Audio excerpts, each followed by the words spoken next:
If you like what we do here, be sure to like and subscribe. Even support us on Patreon. Now let's go. Welcome, one and all. If you were under a rock yesterday, you probably didn't recognize that my man here, Ryan. Is that your name, Ryan? I've never met you before. Shut the hell up. Is that your name, sir, Ryan? Papa. Clay and I have met each other several times. PapaPauper. Anyway. Pauper. So Pauper, like Popper? Yeah. Is that how it's spelled? Ryan has become the second person in modern history to have 3 tournament wins. So when you get down into the nitty gritty, the number is still not the winningest person. Get on that, fix it. In fact, I calculated yesterday that you need about 5 more wins to kind of supersede the current first place person in the tournament venture. But less on that, more on your win with frickin' Hollow Marauder. Baby. Take 2. Back to back. Yeah, I'm stoked to be here. Mm-hmm. And I was really excited to play yesterday. So it was a great tournament. I think I can sum up this experience. The Sanctuary win, Ryan had no play testing, rolled out of bed with his jammies on, picked up, basically, brushed the dust off of his sleeves for Hollow Marauder, piloted it to a win. More than likely, he probably removed some newspaper and stuff off the top of his deck box before rolling out of bed again without any practice. You bastard. Well, I mean, it was. You're right. I mean, I went to breakfast that morning, and then I got stuck in bad traffic, and I was like using the voice command in my car to send messages to Bobby, being like, I am on my way, but I got stuck in really bad traffic, and I'll be there 5 minutes late.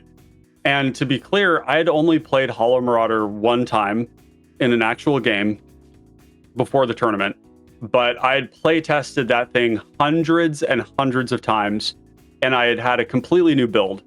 And it was something I hadn't played in an actual game before, but the game theory around it felt mint. So I was able to pilot that one. My first match, I threw so spectacularly. And then I compounded my mistakes with 4 or 5 more other distinctly devastating mistakes. And it ended up, losing me the game. But then I went through I reset. I was just happy to play. I was really excited just to play Magic. I was excited to see everybody. I was vibing high. I had a good weekend. I see what you're doing here. I see what you're doing. And I played my heart out in the next 4 games, and I won in commanding fashion. And it was a wonderful tournament. It was challenging. It was fun. It's everything we're looking for, right? It's everything I'm looking for. I won't project onto you all. I'm here to play Magic. And I was excited to play. I wasn't going to drop if I lost. And play I did, and I happened to win. And I didn't go into it with any expectations about my outcome, because I didn't know what my deck was how it was gonna fare, and I didn't know how people would react to the commander. Because traditionally, mass discard, if you're not familiar with Hollow Marauder, it's 6 and a black for a 4/2 flying Spectre rogue. And it's a 4/2. And it says its cost is reduced by 1 for each creature in your graveyard. And when you ETB, you can target any number of opponents, because remember, this came from the crime set. So it's supposed to work with all the crime cards. Target any number of players, they discard a card, you draw a card for each one that's less than 4 mana. Okay, so, and what I really leaned into for the build was treating it not as card discard, but as card advantage. It is a way to draw 3 cards multiple times a turn, or just every turn.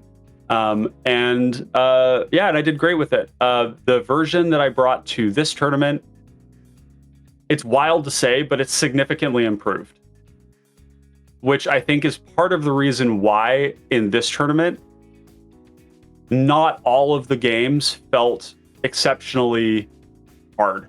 And I think that's sometimes because of your player order, right? Player order plays a huge role in determining the outcome of games, but also in terms of the matchups that I had, against decks where there would be a pod, where there would be a player who would draw a lot of cards and was not threatened by the discarding I was doing or the fact that I had lots of cards, or games where there was another person discarding cards in the table, which is good for me and terrible for everyone else.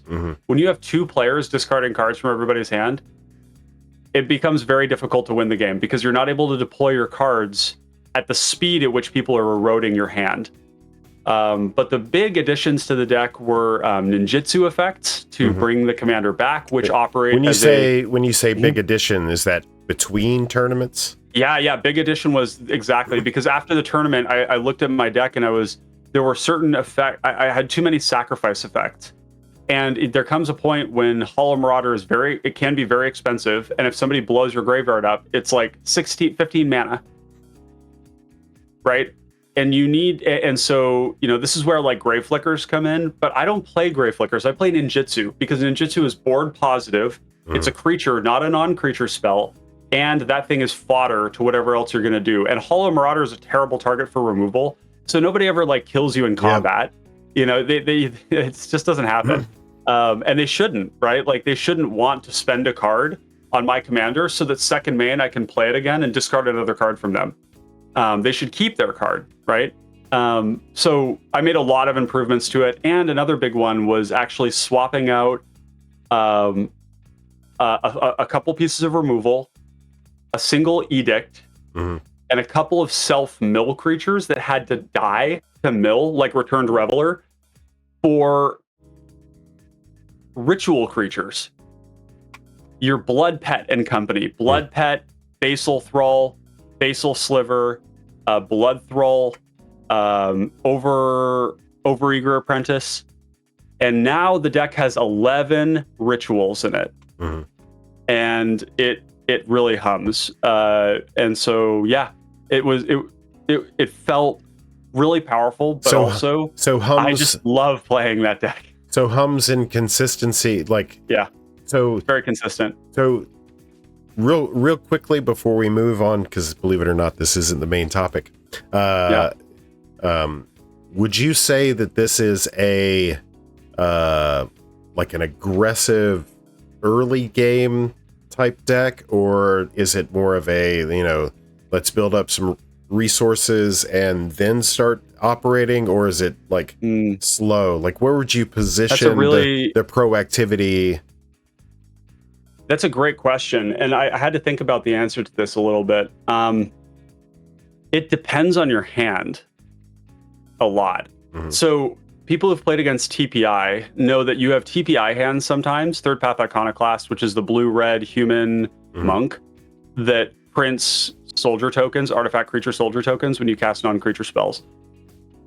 A lot of people will know that there are fast starts in TPI where you go TPI on 2, and then you're like Gataxi, and then you're like, or like Springleaf Drum on 1, TPI on 2, Gataxian Probe into Opt, into Meeting of Minds, and people are like, holy shit, and the next turn you're like 2 pingers, hold up a counterspell, something like that. And you have those fast starts, but you also have slow starts where you're like TPI into Arcane Signet, into Prophetic Prism, or Arkham's Astrolabe, and you're just kind of dirtling. You're setting up your engine.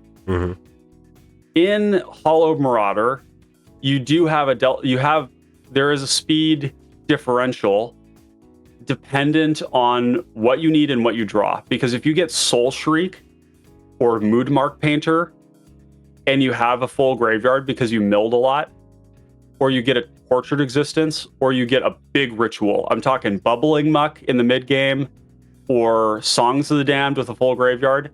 You're going to go absolutely ballistic. And it can there's that ability to push really hard and to pivot into a very aggressive game plan. The reanimation effects allow you to put Troll Lotlith Giant into play, which can one-shot people. Moodmark Painter can be reused multiple times a turn. And then you have a lot of random flyers. Gorging Vulture. Some people could choose to play like Mindrack Harpy. You can play cards like, you have Stinkweed Imp in there. You have Death's Head Buzzard now. That was a change I made after the tournament. and you have a lot of invasive creatures, and you've got a flyer in the command zone, so you're able to apply pressure as a control deck that disrupts everybody through its discard and adds to its own hand by drawing cards. On the flip side, you also have the fact that the self-mill component of the deck is card selection. And that part of it feels really gross. That's why you play black.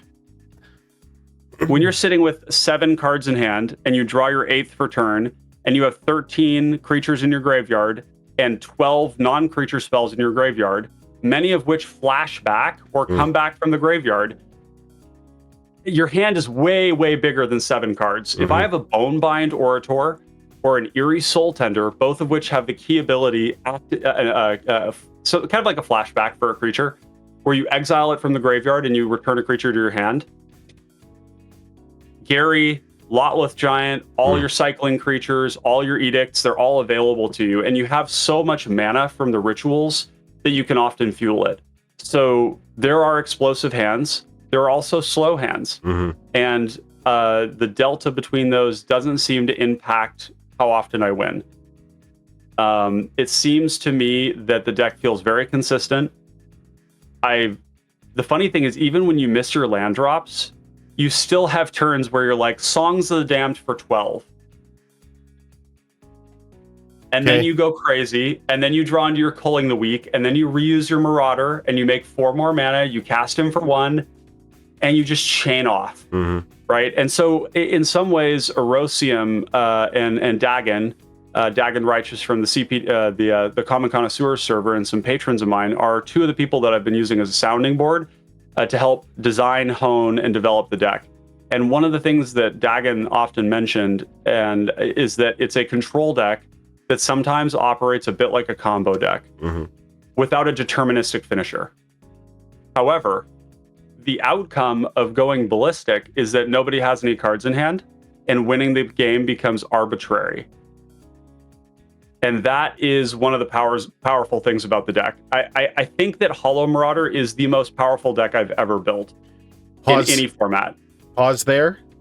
So now that we're 12 minutes in, I'm going to do Ryan a favor, and I'm going to say that on his next probably Let's Build, he's probably going to tackle this, date to be determined. Yeah, we're going to do a masterclass on it. I might even bring in Dagon and Erosium to talk about it, because I credit them a lot with providing me that critical second and third eye on it. And they know how much change went into this deck.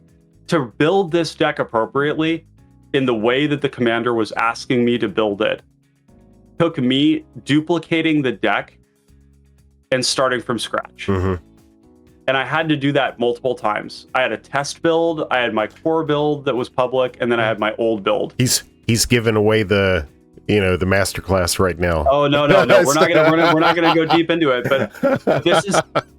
But that's the degree to the work it took to get this ready. I mean, this deck was like the singular focus of my deck building for 6 months. So yeah, it's going to be a great video. We're going to go deep into it. There's going to be a presentation. It'll all be front-loaded information, and you'll get a very clear understanding of how the deck is built and why, and then also some of the very unique play patterns. For example, did you know? See, we're getting just. I'm trying to move to the notes, Ryan. I want to tease people with one of like 100 interesting interactions. You can ninjutsu your opponent's Alexios back to your hand and into their command zone. If you want to learn how to do that, watch out for the masterclass. But perfect. Today, yes. In this interview, we wanted to talk about. Let me do the pitch first. Yeah.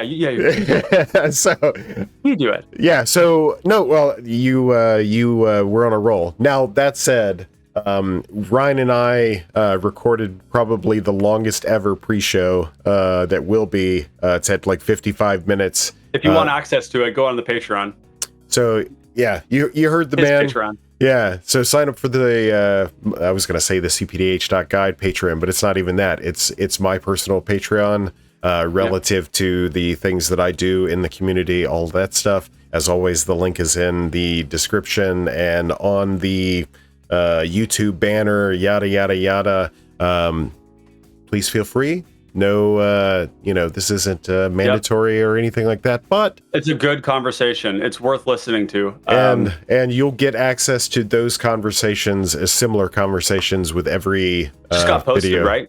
You literally posted it before we started recording this part. So absolutely. It's available. Everybody, if you're watching it now, the patrons have had access to this already. Okay. But so we already covered Hollow Marauder in our previous interview from the previous Sanctuary. Yes. And so we wanted to talk about something different. Yep. Okay. Which has less to do with Hollow Take it Marauder. away. You're doing great. Keep going. Oh yeah. We're humming. So something that I have been thinking about for some time, but something that I've been applying to great effect or to evident effect lately is something called process mentality or process mindset. And process mindset, as I'd read in a book, is a way of thinking that emphasizes the importance of the steps, strategies, and effort that's involved in pursuing a goal. So you are in a process mindset, you're thinking about the steps to get to where you want to go instead of the outcome. So we can differentiate this between outcome-based thinking, and let's talk about what that means. Outcome-based thinking is that I'm rushing home through traffic, and all I'm thinking about is I really want to win with this deck. I want to do really well. I'm so excited about the interactions in this deck and like what I'm capable of, and I want to win. Shifting to process mentality, where instead you approach it a bit more like a Buddhist mind, with detachment from the outcome. And you focus instead on more of what you have control over. And that is, for me, playing Magic is fun. Yes. I want to have fun playing my games, and as long as I'm playing in those games, I'm having a good time. And instead of focusing on trying to win the tournament, I'm focused on the steps needed to get there. And Olympic athletes are taught this mentality. Because if you're an Olympic athlete, let's say you're maybe not the Olympics, but let's say it's the World Cup, and you're focusing on winning so much that your brain is occupied with the winning part. When things don't go right, you're going to get an anxiety response. You're going to get flustered, frustrated, upset. You're going to be thinking about your ego, which is basically how other people are perceiving you. Mm-hmm. And your brain is going to be taken out of your body. You're going to be thinking about everyone else and your potential disappointment if the outcome isn't what you want, instead of the steps and strategies needed to get to a win. Mm-hmm. And in the pre-show, we talked about like what you were saying, like if you're learning to shoot a bow, you don't tell the person to hit the target. You tell them, breathe in as you pull back, let the sights fall down on the target. And I don't know if this is what it is, but let the sights fall down on the target. 500 different steps in between. Yeah. And then you're releasing your breath as you let it go, right? That's what the steps-based thinking looks like. So in every game, I am treating that game, not only, first and foremost, I'm treating the whole experience with gratitude. I'm excited that I get to play. The outcome does not matter to me. In this tournament, the outcome did not matter to me. I went into it thinking, you know what? This is a tournament. This is the biggest cPDH tournament in terms of prize pool we've ever had. And people are going to be sweating their nuts off to try and win. And my chances of winning are like 25%.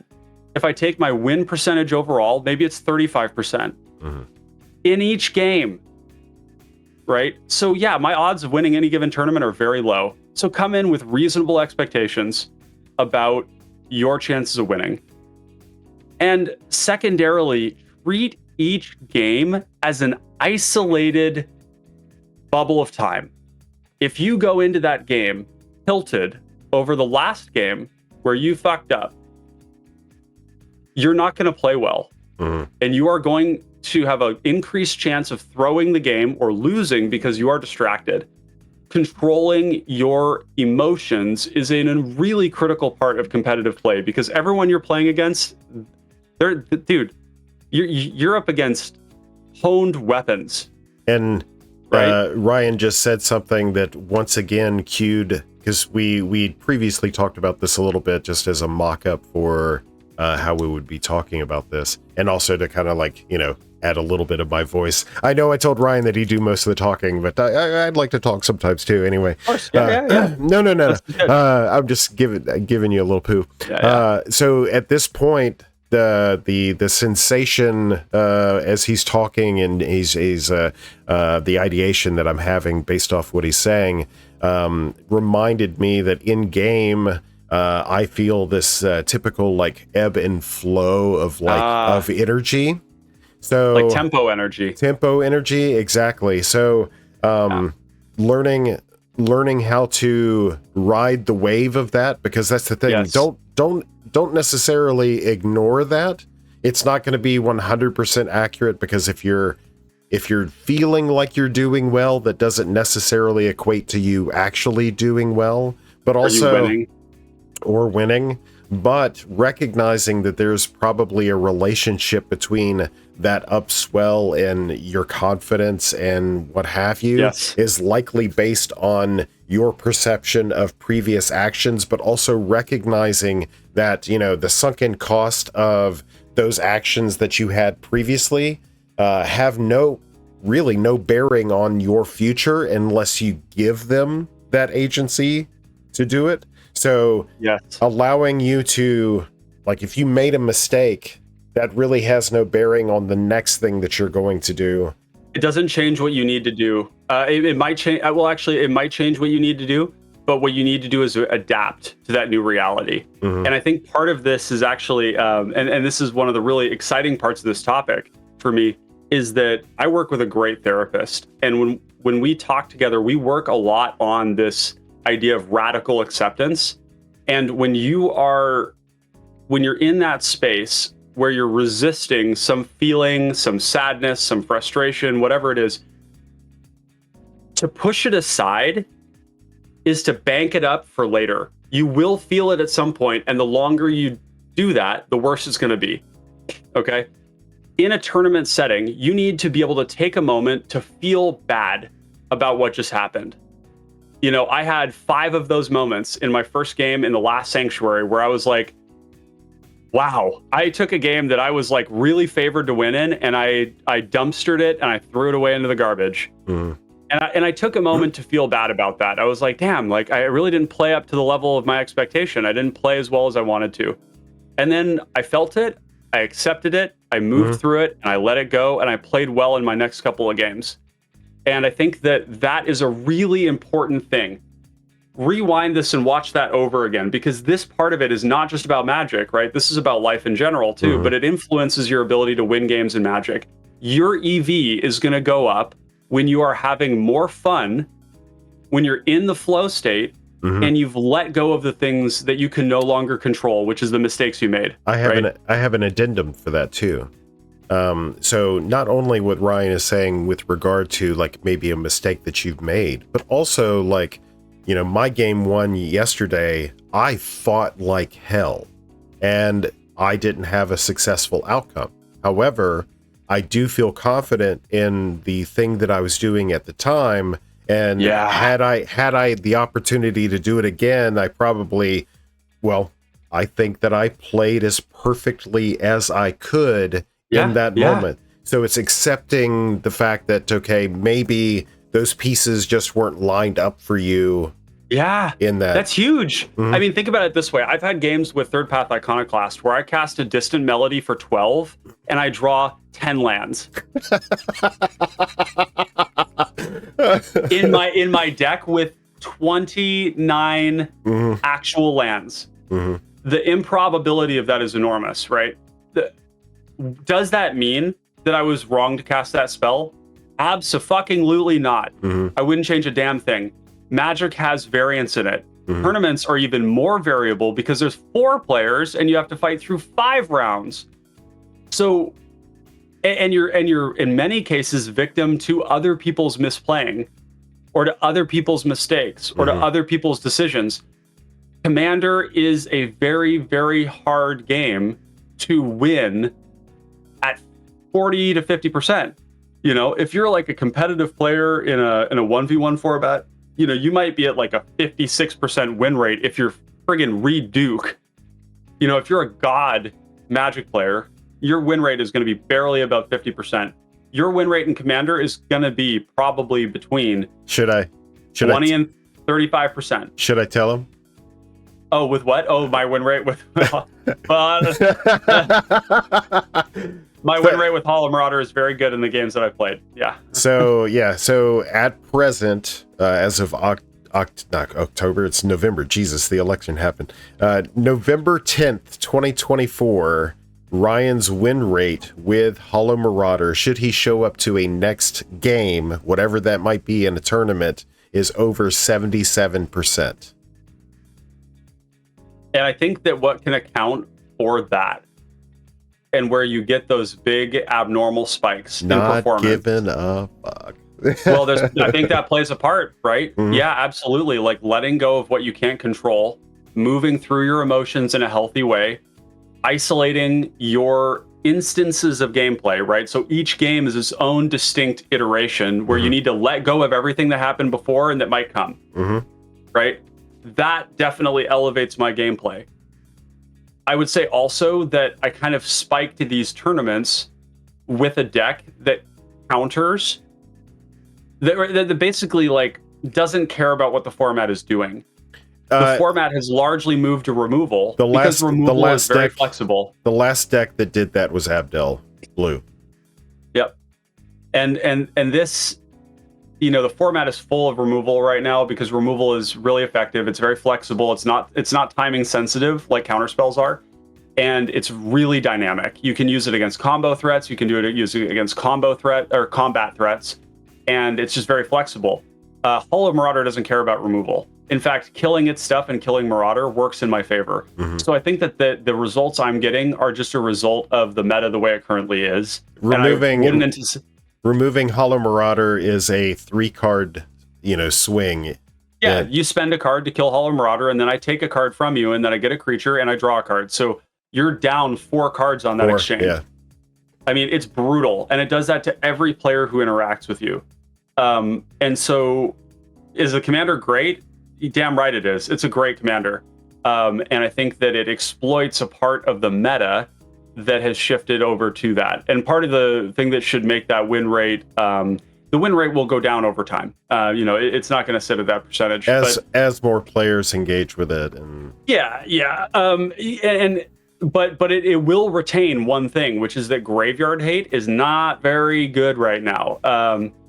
Graveyard Hate is narrow. It only hits certain things that kill you immediately. So you play Graveyard Hate to stop yourself from dying to a Flicker combo or to an Ashnod's Altar combo or a First Day of Class combo. Outside of that, it's not very good. And you would mostly rather have a kill spell, because how do you stop Abdel otherwise? Well, you just kill the Abdel in the stack. I'd rather do that than take their flickers out of their graveyard. Right? I'd rather kill the Archaeomancer or the Peregrine Drake or whatever it is, right? So it definitely exploits the meta in that way. But I think that this process mindset is something that's broadly applicable by all people who play Magic. And so some of the things I talked about when I was actually the night before, and I was feverishly writing this stuff down, is remember that it's a game. And celebrate that you're playing. Shift that mentality from I'm here to win to I'm here to have a great time with people and play my favorite game. And what that's going to do is it's going to put you into a flow state that takes away that nervous edge. That sort of like high energy kind of a thing. You want to titrate that down. And I have to do this very carefully because I can tell when I'm starting to win a game, right? I get that excitement where I'm like, oh, I think I'm going to win this game. And you got to regulate that back. You got to regulate it back to what are the steps that I need to do to win the game. Don't skip through steps. Don't cast your spells one after another without calling priority. Say, go to combat. Declare my attackers. Do you have any blockers? Be intentional. Go to damage. Be very intentional about it, because those little things there at the competitive level, people will exploit, right? Even in my first game with Hollow Marauder, I knew that my hand was busted, right? I had like Delirium Skynes and a Dark Ritual and all the graveyard hate I needed to stop the combo player. And I messed up by casting Hollow Marauder and drawing my 3 cards right away. I didn't wait for everybody to discard their cards. And the punishment was that they got to go in and triple Thoughtseize my hand. And they obliterated my game plan. And so it's those intentional steps that you take that are going to be really important. And that applies to when you're losing. When you're winning, down-regulate your energy. When you're losing, up-regulate your energy. Because when you're losing, you have not lost until you've died. And there's a particular game that comes to mind. We talked about it a little bit before, where I was playing Sailor's Bane, which is a blue Voltron deck with not a lot of creatures in it. I got taken to 1 life. A fourth player had died. So the last 2 players were juggernauts, staring each other down. They couldn't hit each other because they knew that the cost of allowing them to allocate blocks was going to make it so that they died on the backswing and that they would king make. So they wanted to kill me, but they couldn't because it meant that they would die to the other person. I sat there and did nothing for the whole game when I got to that point, for like 6 turns. And I just let it happen. I let go of the result of the game as an experiment, and I ended up winning. Because you never know. One player got twitchy. He's like, the longer this goes on, the lower my chances are winning, and he swung. He wasn't able to kill, he killed the other player. And then I killed him. And so you got to uprate your energy, upregulate that energy when it's down, when you're feeling low, and downregulate your energy when you are feeling like you're winning. And that's going to put you into a stable, balanced place where your brain still works. Process mentality, which we already talked about, but really, really focusing on the steps, not the outcome. And then this really feeds into the other thing, which is controlling your tilt. And that's the point I made earlier about... That's good advice for commentators, too. It is. Yeah, I'm sure. I'm sure.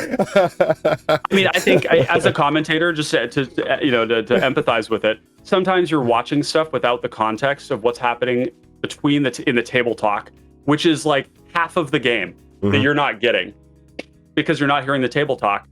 And it looks like people are misplaying. And they might be, but you just don't know, right? And so it's hard. Matters. You're working with... Context is everything. And if you're not working with that information, it's very hard to judge what's going on. But controlling your tilt is really important, because if you're tilted, you are going to lose games. You're going to continue to throw games, and it's going to snowball until you are incapable of playing, and you're going to drop from the tournament. I see it happen all the time. In fact, I would argue that my first Sanctuary win was in many ways fed by a couple of games where people got frustrated and they misplayed. And it's not to be critical of that.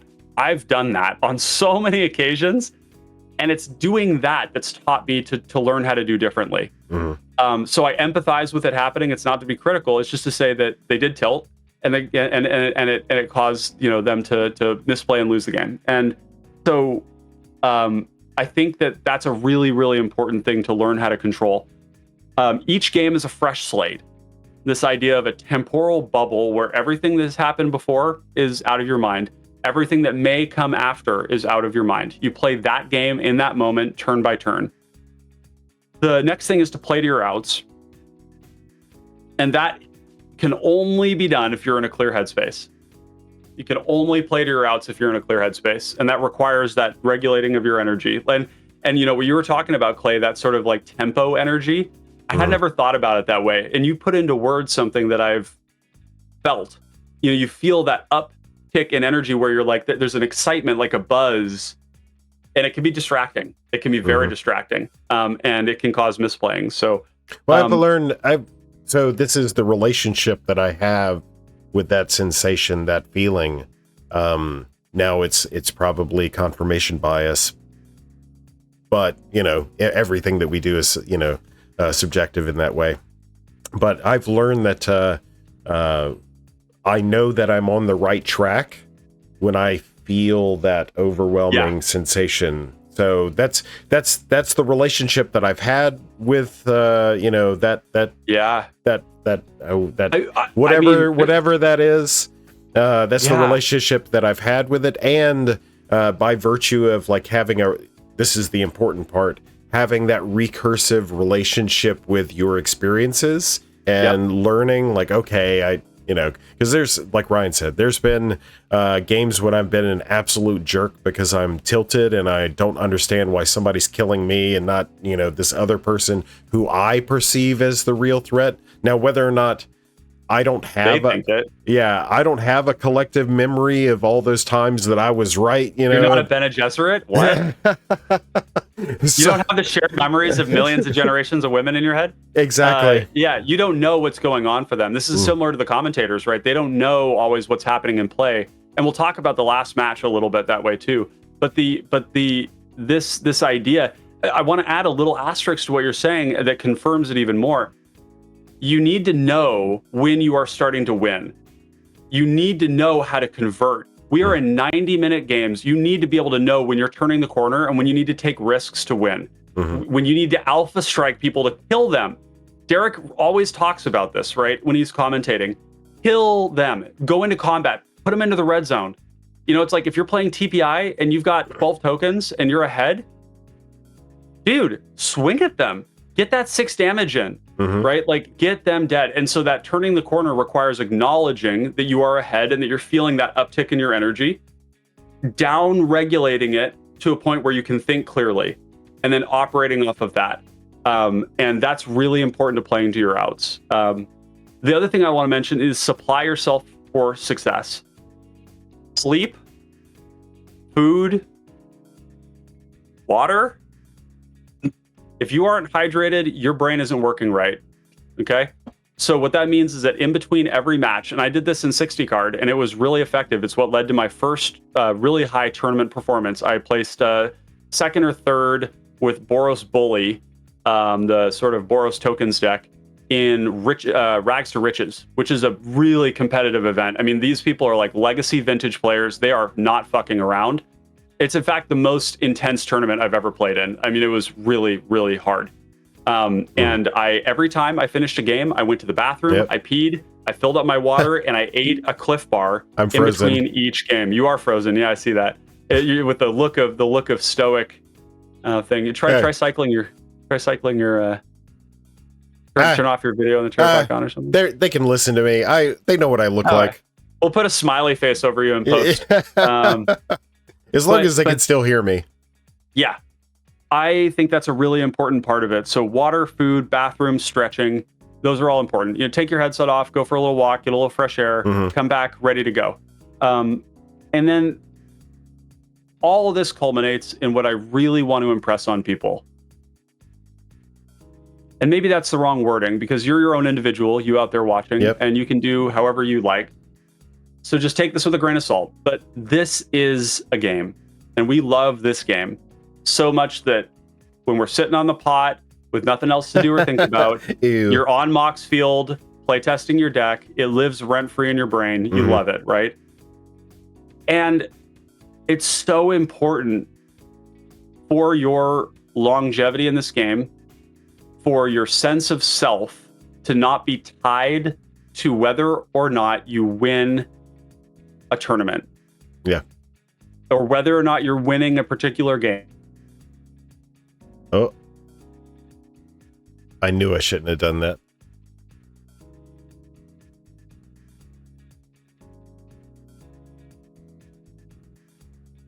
Experiences with other Magic players, and your EV is going to go up. Your win rate is going to go up by embracing the fun of the game over the outcome of the game. And let that sink in, because I think that it truly is what has allowed me to perform at my highest in the tournaments I've played in. And even in the final game of the first Sanctuary tournament that I won with Third Path Iconoclast, I faced some very frustrating scenarios where I felt that the target priority was off. and that there were very scary things in play that were scarier than what I was doing, and that basically the oubliette sort of put on my commander at the time was maybe the wrong target for it. I don't know what was in their hands, so this isn't an objective statement of fact, but that was my perception. Here, pause real quick. Yeah. So I apologize to the viewer. I tried to cycle my webcam and it made everything like freeze and stuff like that. Oh, no. And Ryan, who probably wasn't looking at the screen and seeing my distress. I can see it.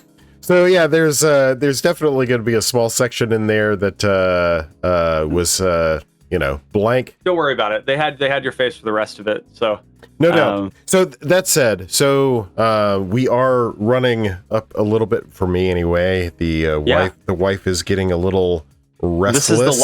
This is the last point that I was going to make. So we're at the end of it. Have fun, enjoy the game as it is, and you're going to not only play the game, you're not going to tilt so hard, but you're going to win more games and you're going to have more fun. And that's all very synergistic. So take it from a three-time tournament winning gentleman, schnazzy. I wish I could turn my camera on so you could see my face. But yeah, sorry for the technical issues there at the end, guys. No, I hope Ryan wins another. Well, after I win one more, I hope Ryan wins another one so we can bring him on. These recurring interviews with tournament winners actually seek to challenge the format of these winner interviews, these winner circle, the old anthropology of winners, as it were. Because now I got to figure out meaningful ways to milk him like a cow. and to differentiate the content, right? Because last time we talked about the individual construction of the deck, the different games. This is much more about the broader application of how you increase your win rate and your enjoyment of the game. And frankly, for everybody watching, this is stuff that I'm going to continue to talk about. It's stuff that and for those interested, the Common Connoisseurs have started a competitive team as of like 2 or 3 weeks ago, where I kind of explored the idea with the patrons, and the goal is to cultivate players, people, and thought leadership.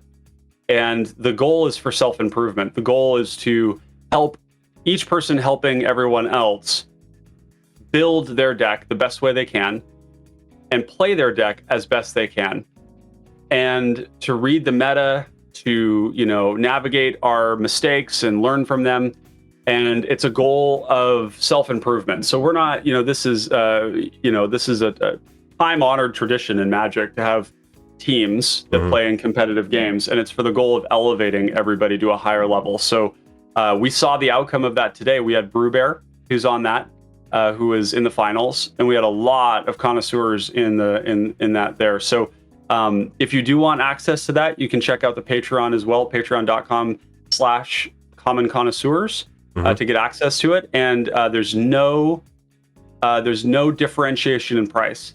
So you can start from as little as $2, or if you can afford more and you feel like you're getting a lot of value out of it, you can donate based on what you feel you can afford. Increasingly, I am going to be shifting the Patreon to that model, because this is not my sole source of income now. I have a job that pays me well. And so really it's all about saying, like, if you appreciate this content, if you want to engage with it, if you want to participate in that sort of team environment where people are cultivating each other and themselves, that's a great way to do it. And it can be as little as you want. And of course, the benefit of that too, as well, is that you're going to get live updates on decks that we're building, and you're going to be participating in the building of those decks as much as 6 months in advance of the video or the tournament performance. Observer participant behavior. Exactly. That's it. So anyways, I'll put Ryan's link tree in the description of the video. Sorry you can't see my face. Shit, man, this has been a great couple hours. Yeah. I got an idea for something else. I have to bring you on in a couple of weeks. Cool. Yeah, I'd love to. So thank you for having me on. Absolutely. And thank you to Chris for running a great tournament, and for the commentators who provided their commentary on the game.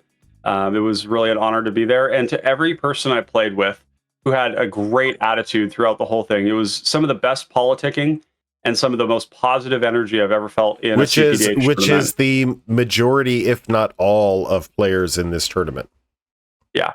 Yeah, it was immaculate, really. Everybody was on a good vibe. So sweet. Yeah. All So right. Thank you, Clay. Say goodbye, Ryan. Have a good one, everybody. Goodbye, Ryan. Bye.